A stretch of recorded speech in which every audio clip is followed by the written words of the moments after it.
Bienvenue sur la chaîne ATD Avignon, Église Réal Panier. Nous souhaitons que ce message t'encourage. Très bonne écoute. Amen. Merci beaucoup. Chacun d'entre vous, merci pour ce temps qui m'est donné de pouvoir ouvrir la parole de Dieu avec vous. C'est vrai qu'on aurait presque envie de continuer ces temps dans la présence de Dieu, tellement ils étaient bons, tellement ils étaient forts. Mais je crois que Dieu veut conduire encore un peu plus loin dans tous ces moments. Et alors que je priais, m'est revenu en pensée un passage, et c'est le passage que je voudrais avec vous lire. Et je voudrais l'introduire tout simplement en nous rappelant combien notre monde, celui dans lequel nous évoluons, est visuel. Lorsqu'il nous manque la vision, lorsque la vision est défaillante, on a forcément des difficultés pour appréhender les choses.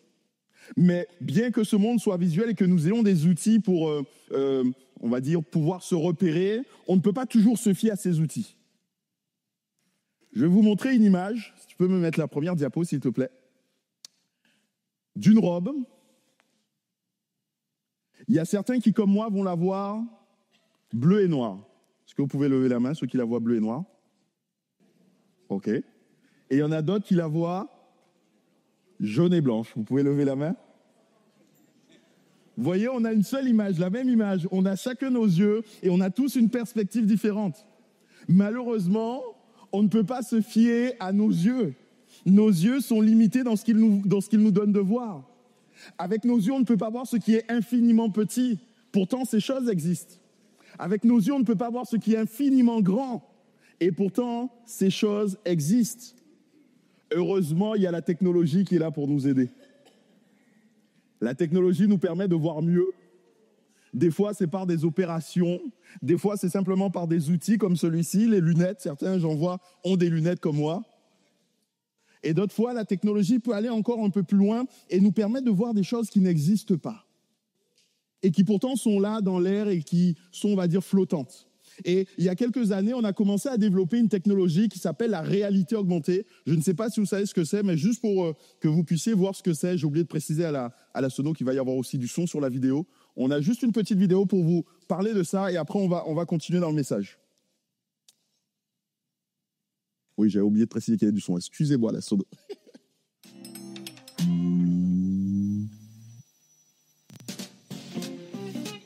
Aujourd'hui, en se promenant dans certaines rues, il est possible de voir les bâtiments qui nous entourent tels qu'ils existaient il y a 200 ans, mais aussi d'obtenir simultanément quantité d'informations liées au contexte de l'époque. Cela s'appelle de la réalité augmentée. Plus généralement, la réalité augmentée, c'est ce qui va enrichir notre environnement en modifiant notre perception visuelle, tactile ou auditive grâce à l'ajout d'éléments virtuels 2D ou 3D. Si vous êtes un amateur d'art, vous pourrez manipuler les sculptures de Rodin sans déclencher toutes les alarmes du musée.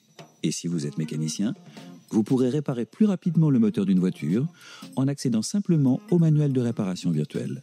Quant à vous, promeneur, vous pourrez obtenir une foule d'informations rien qu'en photographiant une simple affiche sur un mur avec votre téléphone mobile. Vous l'aurez compris, la réalité augmentée, c'est ce qui va désormais vous permettre de percevoir tout un monde au-delà même de votre propre réalité. Je ne sais pas si vous aviez déjà entendu parler de cette technologie, la réalité augmentée. On la trouve et on la développe particulièrement avec le téléphone. Et quand ces choses ont commencé à se mettre en place, j'ai tout de suite pensé à un verset de l'Écriture qui nous dit en fait que celui qui est à l'origine de la réalité augmentée, c'est Dieu.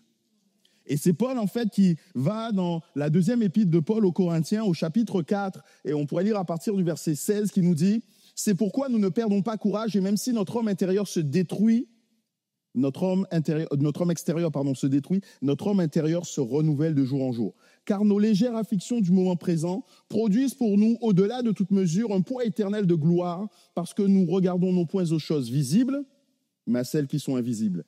Car les choses visibles sont passagères, et les choses invisibles sont éternelles. » On a ici Paul qui nous dit comment Dieu voit les choses, et Dieu nous invite à ne pas simplement nous arrêter à ce qui est physique, ce qui est concret, ce qui est matériel. Il nous invite à regarder aux choses qui sont invisibles. Il nous invite à avoir un autre regard sur ces choses. Dieu est celui qui a inventé la réalité augmentée. Pourquoi? Et il nous le dit, parce que Et ce matin, c'est un message que je voudrais adresser à certains. Vos afflictions, les moments par lesquels vous passez, les difficultés que vous connaissez produisent un poids éternel de gloire.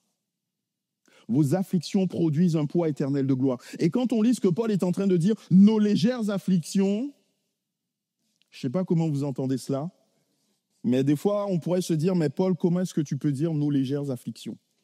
Tu parles peut-être pour toi, Paul. Tes afflictions à toi sont légères, mais les miennes, elles sont loin d'être légères. Peut-être est-ce que vous passez par ce moment tellement difficile où lorsque vous êtes sur votre lieu du travail, vous avez cette boule au ventre. Peut-être qu'avant même de rentrer dans le lieu du travail, vous restez là dans votre voiture à pleurer, à crier à Dieu parce que c'est difficile. Peut-être que vous avez une situation à la maison compliquée. Parce que quelqu'un est malade, un de vos proches est malade, quelqu'un de votre entourage. Et c'est vrai qu'avec l'Église, souvent, on prie pour les malades. Et tout à l'heure, on l'a fait. Et on prie, on demande à Dieu de guérir parce qu'on croit que Dieu guérit. Mais des fois, on oublie ceux qui sont à côté des malades. Combien pour eux, ça peut être compliqué. Vous vous souvenez de la femme de Job qui est capable de dire à son mari, mais maudit Dieu et meurs. Et peut-être que vous êtes là dans cette situation en train d'accompagner quelqu'un qui est souffrant. Et là, vous êtes pris de culpabilité. Parce que vous ne pouvez rien faire pour que cette personne aille mieux. Vous aimeriez tellement qu'elle aille mieux. Et là, vous êtes pris de culpabilité parce que vous dites, mais si jamais ce n'était pas comme ça, si cette personne n'était pas là, si la situation n'était pas comme ça. Et pour vous, votre affliction est loin d'être quelque chose de léger, de passager. Peut-être que vous êtes devant une situation que vous redoutiez depuis tellement d'années. Et vous savez que c'est le chemin que Dieu vous conduit à prendre. Il vous invite à marcher sur ce chemin que vous redoutiez. Vous dites, mais Seigneur, je ne veux pas. Et vous savez tout ce que ça peut impliquer. Et là, vous dites à Paul, mais Paul, je ne suis pas d'accord avec toi de dire que mes afflictions sont légères. Elles sont tout sauf légères. Elles sont là comme un poids sur mon cœur. Elles sont là en train de me détruire. Elles sont là en train de me consumer. Et je ne trouve aucune solution, je ne trouve aucun repère, je ne trouve aucune issue, où que ce soit. Pourtant, je crie à Dieu. Mes afflictions sont loin d'être légères. Bien-aimé, quand Paul parle ainsi, je pense que Paul sait ce qu'il dit. Et là, il n'est pas question de faire comme des comparaisons de cicatrices, de dire qui est-ce qui souffre plus, qui est-ce qui est plus en difficulté. Mais Paul, quand il parle, il sait de quoi il parle. Il ne parle pas, Paul n'est pas celui qui a eu une vie de nanti. Un peu plus loin dans le livre de Corinthiens, il nous dira, sont-ils ministres de Christ? Je parle en termes extravagants. Je le suis plus encore, par les travaux, bien plus, par les coups, bien plus, par les emprisonnements, bien plus. Souvent en danger de mort, 5 fois j'ai reçu des Juifs, 40 coups moins 1, 3 fois j'ai été battu de vierge, 1 fois j'ai été lapidé, 3 fois j'ai fait naufrage, j'ai passé un jour et une nuit dans l'abîme, fréquemment en voyage, j'ai été en péril sur les fleuves, en péril de la part des brigands, en péril de la part de ceux de ma nation, en péril de la part des païens, en péril dans les villes, en péril dans les déserts, en péril sur la mer, en péril parmi les faux frères. J'étais dans le travail et dans la peine, exposé à de nombreuses veilles, à la faim, à la soif, à des jeûnes multipliés, au froid et à la nudité. Et sans parler d'autre chose, je suis assiégé chaque jour par les soucis que me donnent toutes les églises. Voilà comment parle Paul. Et quand vous lisez, actuellement je suis en train de relire le livre des Actes, quand on relit la vie de Paul, on se rend compte que Paul n'a pas eu une vie facile. Paul sait que c'est d'avoir une cicatrice et que cette cicatrice soit douloureuse. Vous savez que Paul, à un moment donné, a été lapidé et laissé pour mort. Et je pense que cette lapidation a dû laisser des traces chez Paul. Paul, à un certain moment, se présente plein de faiblesses devant les enfants, l'Église. Et il nous a dit, vous vous seriez arraché les yeux pour me les donner. Tellement Paul était souffrant, ils auraient voulu se mettre à la place de Paul. Paul sait que c'est d'avoir une cicatrice, de connaître des moments douloureux, d'avoir quelque chose qui produit une affliction dans nos cœurs. Mais Paul aussi avait intégré que les afflictions font partie de la vie, et en particulier de la vie de chrétien. Il dira à Timothée, « Souffre avec moi comme un bon soldat de Jésus-Christ. » Souffre avec moi comme un bon soldat de Jésus-Christ. Pourquoi est-ce qu'il est capable de dire ces choses? Parce que Jésus a souffert. Et Jésus, par les choses qu'il a souffert, a appris. Mais Jésus, tant qu'il était dans ce monde, a dit à ses disciples, celui qui veut venir après moi, celui qui veut être disciple, que doit-il faire? Il doit porter sa croix. Et pour nous, des fois, le fait d'avoir une croix, de voir une croix ici, ça peut comme paraître quelque chose de beau. Vous savez, la croix, c'est le symbole de la victoire de Jésus-Christ, c'est le symbole de notre salut, c'est le symbole de tout ce que nous avons en Jésus-Christ. Mais quand Jésus parle aux disciples, eux avaient l'habitude de voir des personnes porter leur croix. Et quand ils voyaient quelqu'un porter leur croix, ils savaient que peu de temps après, cette personne allait mourir. La croix nous parle de souffrance. Quand Jésus te dit de venir à lui et de porter ta croix, il est question d'une certaine dimension de souffrance. Et Paul, comme chacun d'entre nous, a connu son lot d'afflictions. Paul, comme chacun d'entre nous, a été exposé à ces choses. Et pourtant, Paul dit, ces afflictions sont légères et passagères. Pourquoi et comment est-ce que Paul est capable de dire ça? Je pense qu'on trouve la réponse au verset 18. Et il nous dit, nous regardons non point aux choses visibles, mais aux choses invisibles, mais à celles qui sont invisibles, car les choses invisibles sont passagères et celles qui sont invisibles sont éternelles. Tout simplement parce qu'il regarde à ce qui est invisible. Paul regarde à ce qui est invisible. Il regarde aux choses invisibles pour avoir une bonne perspective de ce qu'il est en train de voir. Face à une situation donnée, bien aimé, vous pourrez soit regarder aux choses visibles, soit regarder aux choses invisibles. Vous pourrez soit vous arrêter sur ce qui est concret, ce qui est palpable, ou aller au-delà de cela. Amen. La Bible nous dit que tout ce qui vient dans ce monde vient du monde spirituel. Et quand on voit un arc-en-ciel, on peut soit rester et regarder l'arc-en-ciel et dire c'est normal qu'il y ait eu un arc-en-ciel, il y a eu quelques temps de pluie, maintenant il y a le soleil, les rayons du soleil qui passent dans les gouttes de lumière décomposent le spectre lumineux. Effectivement, c'est vrai. Ça, c'est les choses matérielles. Mais on peut aussi se souvenir, mon Seigneur a fait alliance avec nous. Il a dit que plus jamais il ne détruirait la terre par l'eau. Mon Seigneur reste encore au contrôle de tous les éléments. On peut aussi regarder les choses comme cela. On peut avoir une autre vision. Bien sûr, quand je suis en train de dire ça, je ne suis pas en train de dire qu'il nous faille spiritualiser toute chose et voir le diable partout. À partir du moment où on a une affliction de dire « Oh là là, c'est le diable ». Non.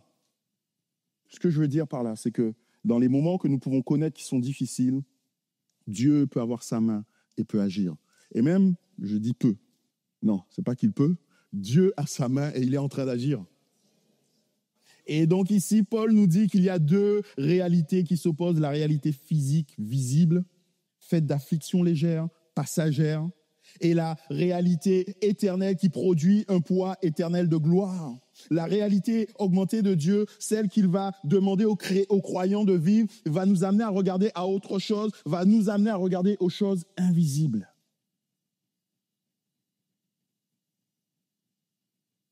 Parce que lorsqu'on regarde aux choses invisibles, on a enfin une vue globale. On a une vue totale.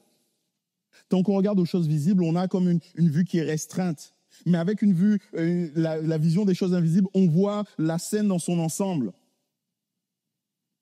Et cela nous permet d'avoir une bonne perspective des choses. Ce matin, je ne sais pas comment vous êtes face à vos afflictions. Je ne sais pas comment vous les regardez, si vous êtes capable, comme Paul, de dire « les légères afflictions du temps présent sont en train de produire pour moi un poids éternel de gloire. » Mais si ce n'est pas le cas, bien-aimés, ça tombe bien. Je pense que le Seigneur veut ce matin renouveler votre vision. Le Seigneur veut ce matin vous donner à regarder autrement. Et Paul ne va pas s'arrêter là, il va nous dire une chose importante, il va nous dire que regarder aux choses invisibles n'anticipe pas sur ce qui va se produire demain.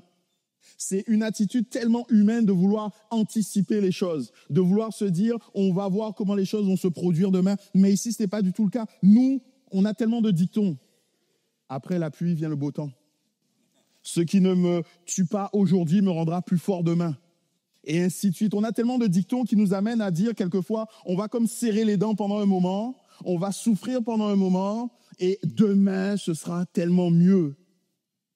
Bien sûr, bien-aimés, nous en particulier en tant que chrétiens, nous avons une espérance en Christ.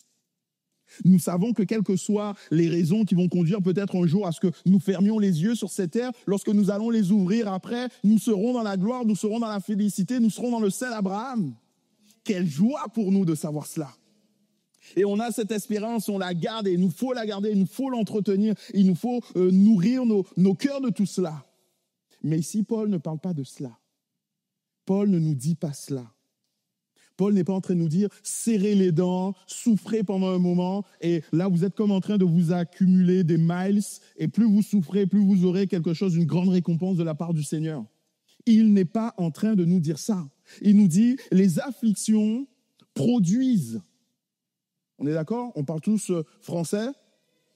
Ce n'est pas les afflictions produiront un poids éternel de gloire. C'est que dès à présent, elles sont en train de produire un poids éternel de gloire. Dès à présent, il y a quelque chose qui se met en marche, quelque chose dans le monde spirituel, quelque chose que nos yeux ne peuvent pas voir, nos yeux physiques ne peuvent pas voir. Mais il y a déjà quelque chose qui se met en marche. Et là, quand Paul dit ça, ça me rappelle tellement ce psaume 84, verset 7, qui nous dit « Lorsque ceux qui se confient en l'Éternel traversent la vallée de Baca, la vallée des pleurs. » Vous connaissez la suite du verset? Ils endurent, ils souffrent, ils peinent, et finalement, après la vallée, se trouve un moment, une prairie paisible avec des cours d'eau. Non, c'est pas ce que nous dit la Bible. Lorsqu'ils traversent la vallée des pleurs, il la transforme en un lieu plein de sources, et la pluie la couvre aussi de bénédictions. Bien-aimés, c'est au moment même où ils sont en train de traverser la vallée qu'elle est changée. Le but n'est pas d'attendre après la vallée d'avoir des bénédictions. Le but est dans la vallée des pleurs, dans la vallée de l'affliction, dans la vallée des difficultés, qu'elle soit changée et transformée, qu'elle produise un poids éternel de gloire. Comment est-ce que tes afflictions peuvent t'amener à produire un poids éternel de gloire? Je pense que quand on passe dans des moments difficiles, on est appelé à se rapprocher de Jésus. Vous connaissez le psaume 23? Quand on lit le psaume 23, il y a comme deux parties dans le psaume. Un psaume où il est très général, l'Éternel est mon berger, il parle de lui à la troisième personne. Et après, lorsqu'il arrive dans des moments difficiles, lorsque passe dans la vallée de l'ombre de la mort, je ne crains aucun mal car tu es avec moi. Comme si Dieu s'était rapproché. Dieu n'a jamais été loin. Mais je pense qu'à ce moment-là, le psalmiste David réalise à quel point Dieu est encore plus proche que jamais. Parce que tu es avec moi. Et dans ce temps qu'on connaît l'affliction et qu'on recherche Dieu, on va voir des choses se mettre en place dans nos vies. On va commencer à vouloir prier et continuer à prier, à aimer la présence de Dieu, à dire « Seigneur, j'ai besoin de ta présence pour tenir encore dans ces moments difficiles ». Et là, notre vie de prière est renouvelée, notre vie de prière est changée, elle devient assidue peut-être alors qu'avant elle ne l'était pas. Un poids éternel de gloire est en train de se manifester. On découvre des nouvelles facettes, ou en tout cas on approfondit ces facettes de la personnalité de Dieu, de Jésus. Oh Seigneur, que tu es magnifique. Tu réponds toujours à mes besoins. Même à chaque fois que je suis en train de crier à toi, tu réponds, tu étends ta main. On se rend compte que forcément dans la présence de Dieu, on est changé. Nous, on crie à Dieu pour qu'il change la situation. Et le Seigneur nous dit, laisse la situation où elle est, regarde ton cœur. J'ai besoin d'enlever ça dans ton cœur. J'ai besoin de changer ça dans ta vie. Et là, petit à petit, notre vie est changée, notre vie est transformée. On produit un poids éternel de gloire. Alors que nous sommes dans ces moments difficiles, on va comme s'appuyer sur la parole de Dieu et on va dire, mais Seigneur, tu as dit dans ta parole. Je ne suis pas en train d'inventer. Je ne suis pas en train de te demander quelque chose de farfelu. Je suis en train de faire de demander ce que toi, tu as dit dans ta parole. Tu vas me transformer. Tu vas répondre à mes besoins. Tu seras à mes côtés. Et là, on voit Dieu qui agit conformément à sa parole dans notre vie. Parce qu'on s'appuie sur la parole, on prie dans la parole. On va développer une assurance en lui. Assurance de ce que notre Sauveur est vivant. De ce que notre Rédempteur est vivant. De ce que notre Rédempteur continue d'agir et qui ne manquera pas d'agir. Cela produit un poids éternel de gloire maintenant. Bien-aimés, toutes ces choses peuvent être comme un revêtement qu'on prend, qu'on porte sur nous. Maintenant, Dieu veut ces choses pour nous. Et ces choses dureront éternellement. Ce ne sont pas comme des vêtements qu'on achète et qu'au bout d'un moment, il faudra changer. Ce sont des vêtements qu'on pourra emporter même au-delà de la mort. Et c'est pour ça qu'il nous dit un poids éternel, parce qu'elles vont durer, continuer en tout temps. En tout temps, nous avons cette assurance. La manière dont on regarde les événements de notre vie influenceront forcément le résultat qui est produit, bien-aimé. Soit tu vas regarder aux choses visibles soit tu vas regarder simplement à ce qui est palpable, et tu n'auras pas de vue d'ensemble, et le fruit qui va sortir de ta vie ne sera que souffrance, douleur, affliction. Ou alors tu choisis de regarder à ce qui est invisible. Et là, on est dans les conditions pour commencer à produire quelque chose qui aura un poids éternel de gloire. Mais alors que nous sommes en train de dire tout cela, la question qui jaillit peut-être de votre esprit, mais c'est comment regarder aux choses invisibles? Comment regarder à quelque chose que je ne vois pas? Comment regarder à quelque chose que mes yeux ne peuvent pas cerner, ne peuvent pas entourer? Je vous ai parlé en commençant de la réalité augmentée. La réalité augmentée a besoin d'outils pour fonctionner. Il y a les informations ici dans l'air, mais il nous faut des outils. Des fois, c'est avec le téléphone. Ils ont parlé à un certain moment d'avoir des lunettes spéciales. Voilà, bref. Il faut des outils pour pouvoir accéder aux informations de la réalité augmentée. Et nous avons besoin d'un outil pour cela. Et cet outil, c'est la foi. Nous marchons par la foi et non par la vue, nous dit la Bible. Nous marchons par la foi et non par la vue, et nous voulons avant tout que notre foi soit fondée en Jésus-Christ. C'est pas tout d'avoir la foi, de dire j'ai la foi, mais en quoi as-tu la foi? Sur quoi ta foi est-elle fondée? Notre foi doit être fondée sur Jésus-Christ. Regardons toujours Jésus, c'est lui qui fait naître la foi et qui la rend parfaite. Il est la source de la foi. Il est celui qui nous donne la possibilité de voir, d'entrevoir l'invisible. D'ailleurs, il est venu pour ça. Il a été celui qui nous a révélé le Dieu invisible, celui que nous ne pouvons pas voir, celui qui est là, qui agit, qui est grand, qui est merveilleux, mais on ne pouvait pas le cerner. Et Jésus, venant dans le monde, nous donne à voir ce Dieu, nous donne à voir le caractère de ce Dieu, nous donne à voir celui qu'il est, la manière dont il est. Mais attention, bien-aimés, on peut passer à côté de qui est Jésus. On le sait, il nous est dit, par exemple, les habitants de Nazareth n'ont pas reconnu Jésus comme étant le Fils de Dieu. Ils ont dit, mais n'est-il pas le fils de Marie, de Joseph? Ses frères et ses sœurs ne sont-ils pas au milieu de nous? Pour qui est-ce qu'il se prend? Et pourtant, on a un homme qui s'appelle Siméon, qui a vu Jésus alors qu'il était bébé. Et alors qu'il voit Jésus, qu'il prend Jésus dans ses bras, il dit, mes yeux ont vu ton salut. Il n'est pas en train de voir simplement un bébé qui est en train de pleurer, un bébé que ses parents amènent au temple. Il est en train de voir le salut de Dieu. Il est en train de voir Dieu au travers de Jésus. Il voit les choses invisibles parce qu'il a sa foi placée en Jésus.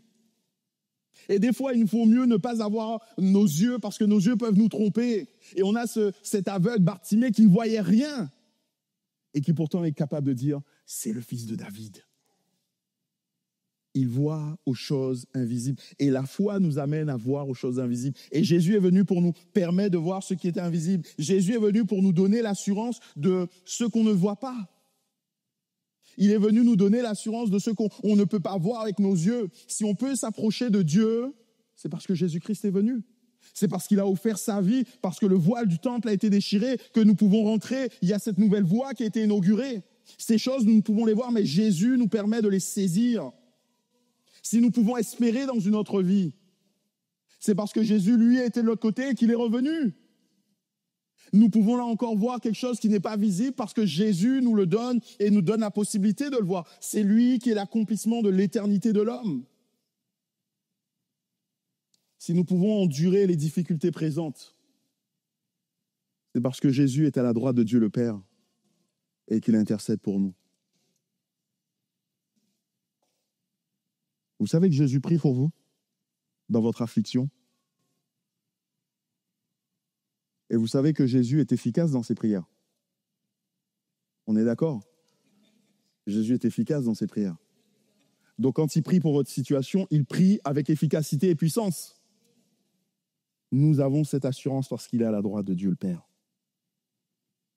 Et nous pouvons simplement prendre modèle sur lui aussi, parce qu'il a été celui qui a enduré des choses comme nous. Et la Bible, je le citais, ce verset nous dit qu'il a appris par les choses qu'il a souffert. Jésus est là comme un modèle pour baser notre foi. Mais nous pouvons aussi nous attendre à baser notre foi sur la parole de Dieu. Ainsi, la foi vient de ce qu'on entend et ce qu'on entend vient de la parole de Dieu.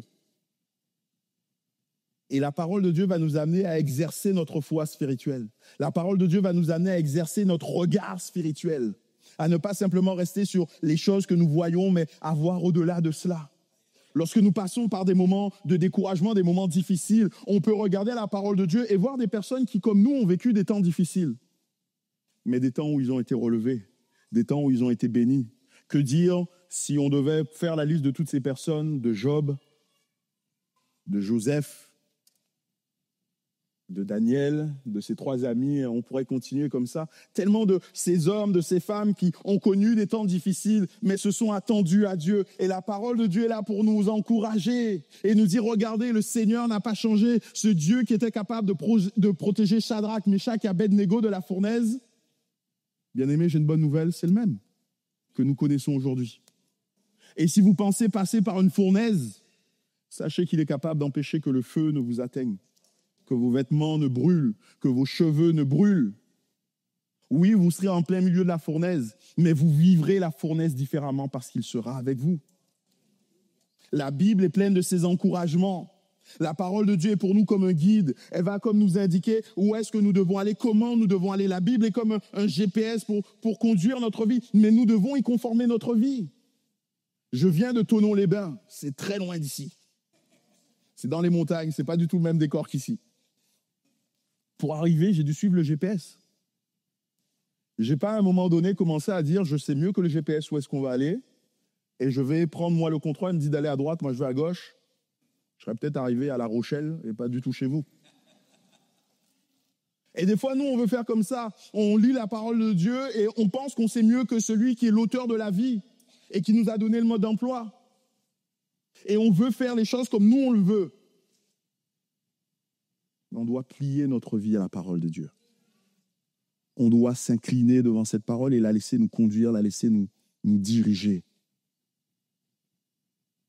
C'est là que notre foi va augmenter, en soumettant notre volonté à la volonté de la parole de Dieu, à ce que Dieu nous dit dans la parole de Dieu. Et une dernière chose qui est pour moi importante, et ça va être le moment certainement où nous allons finir par cela, vivre une vie d'adoration. On alimente notre foi par l'adoration. On alimente notre foi par l'adoration. Vous connaissez certainement ce passage. Il dit à ses serviteurs, restez ici avec l'âne, le jeune homme et moi, nous irons jusque là-bas pour adorer. Il est question ici d'Abraham. Abraham qui, à un moment donné, vous connaissez l'histoire, un Dieu lui dit de lui offrir son fils en sacrifice, ainsi de suite, et il va faire ses 3 jours de marche. Et là, alors qu'il arrive à ce moment-là au pied de la montagne, il dit, nous allons adorer. J'inviterai les musiciens, si vous voulez bien, à revenir. On va peut-être prendre le temps de louange tout à l'heure. Nous allons adorer. C'est la première notion du mot adoration dans la parole de Dieu. Et quand Abraham est en train de parler d'adoration, qu'est-ce qu'il comprend? Est-ce que vous croyez qu'il comprend le fait de se dire, nous, on va monter, derrière nous, il y aura une équipe de louanges qui va venir, il y aura la gratte avec notre frère et les autres, et ils vont chanter « Si la lune me glace et le soleil », et là, ils vont monter, peiner, mais ils vont arriver, ils vont louer le Seigneur? Non. Abraham, quand il est en train de dire ça, il sait ce qui va se passer. L'adoration, pour lui, c'est avoir foi en Dieu et lui obéir. Dieu lui a dit, donne-moi ton fils, ton unique, celui que tu aimes. Et là, Abraham est prêt à faire cette volonté, malgré l'affliction qu'il est en train de vivre dans son cœur, bien-aimé. Parce que nous, on lit ces paroles comme ça. Mais si on se met à la place d'Abraham, même si on a plusieurs enfants, lui, il n'en avait qu'un en plus, un qui était de son épouse Sarah, il doit avoir le cœur serré. Il doit être dans une affliction telle depuis 3 jours. Il doit être dans une réflexion telle depuis 3 jours de se dire, mais est-ce que j'ai bien compris ce que Dieu me dit? Seigneur, est-ce qu'on ne peut pas s'arranger? Est-ce qu'on ne peut pas faire les choses différemment? Mais Abraham continue d'avancer parce qu'il a compris qu'on n'adore pas Dieu lorsque on comprend le chemin et par où il nous fait passer.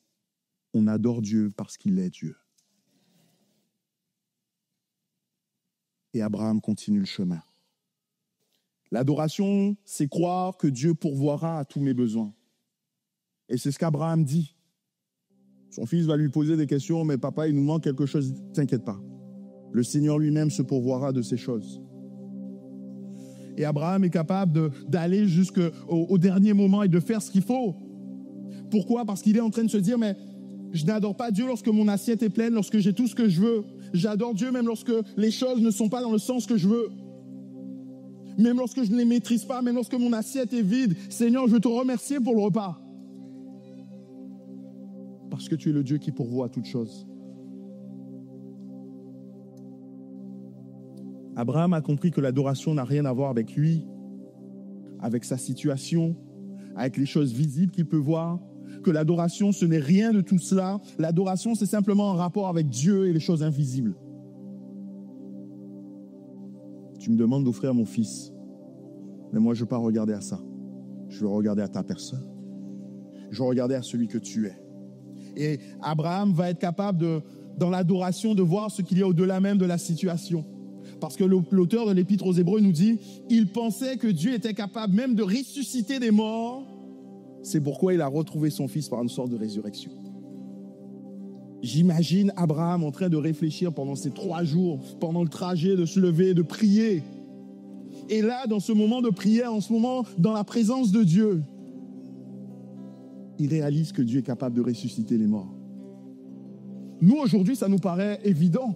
Jésus a ressuscité des morts. Jésus a ressuscité Lazare. Il a ressuscité la fille de Jaïrus. Mais au moment où on est en train de parler, sauf erreur de ma part, Jésus n'a ressuscité, ou en tout cas Dieu n'a ressuscité personne.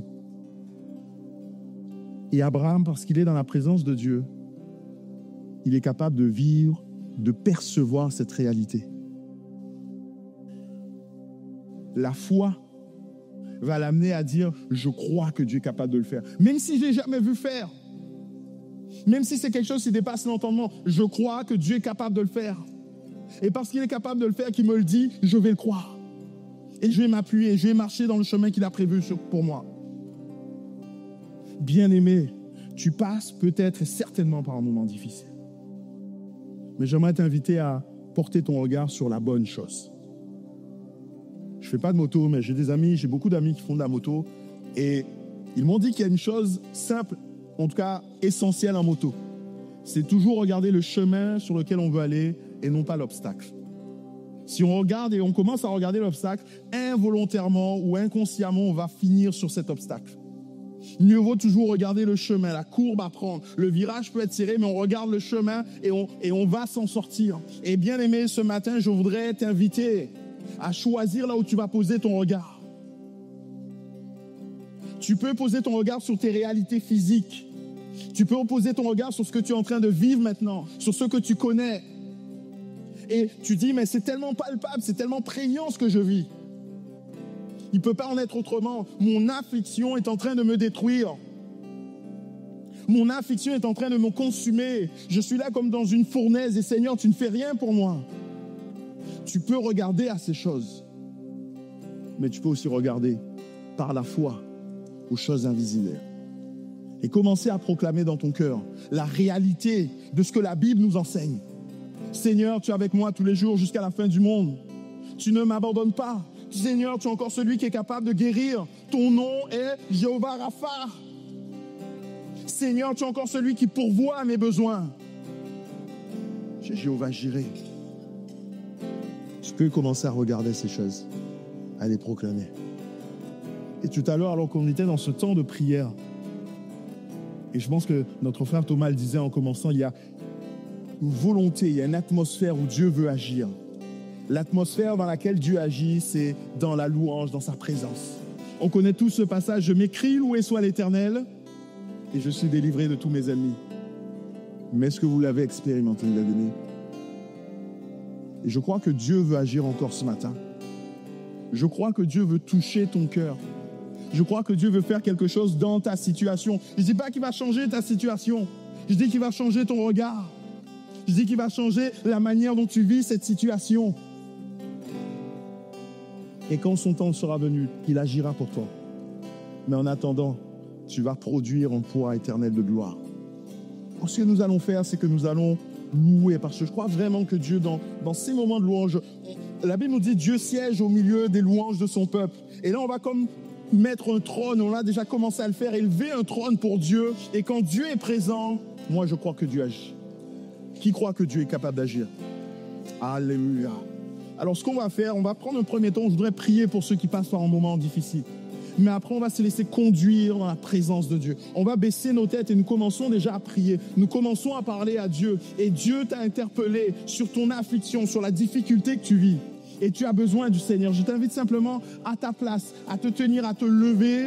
Et on va prier pour toi. Je veux prier pour toi. Ne regarde pas autour de toi. Maintenant, dis Seigneur, j'ai besoin que les choses changent. Je ne veux pas regarder à ce qui est physique. Je ne veux pas regarder à ce qui est réel. Mais je veux avoir ces yeux renouvelés, ces yeux de la foi, Seigneur. Poser mon regard sur toi. Je veux encore m'attendre à ta grâce. Seigneur, merci pour mes bien-aimés qui se lèvent, Seigneur. Tu les connais, tu sais, Seigneur, quelle est la situation qu'ils vivent. Tu sais là où ils ont besoin de toi, éternel mon Dieu. Mon roi, je veux crier à toi. Je veux venir vers toi pour mes bien-aimés. Non pas, Seigneur, comme te suppliant, parce que nous savons que tu es le Dieu qui nous donne tout pleinement, Jésus. Mais je prie pour qu'ils vivent autre chose, Seigneur. Que dans cette situation, dans cette affliction qu'ils connaissent, ils soient renouvelés de ta présence. Ils soient bénis de tes grâces. Que ça soit encore pour eux l'occasion, Seigneur, d'expérimenter ta toute-puissance, d'expérimenter que tu es encore celui qui pourvoit, Seigneur. Merci encore de changer leur regard, s'il te plaît. Qu'ils ne s'arrêtent pas aux choses visibles, qu'ils ne s'arrêtent pas aux choses physiques, Seigneur, mais qu'ils regardent aux choses spirituelles et que cela commence à produire dans leur cœur un poids éternel de gloire, un poids éternel de gloire pour ta louange, éternel mon Dieu. C'est là encore ce que nous voulons, c'est là ce que nous te demandons et c'est toi encore que nous bénissons, Jésus. Je veux prier avec mes bien-aimés, Seigneur, et je veux réclamer encore ta grâce, ta présence, éternel mon roi. Alléluia. Et maintenant, mes bien-aimés, je vous invite tous à vous lever.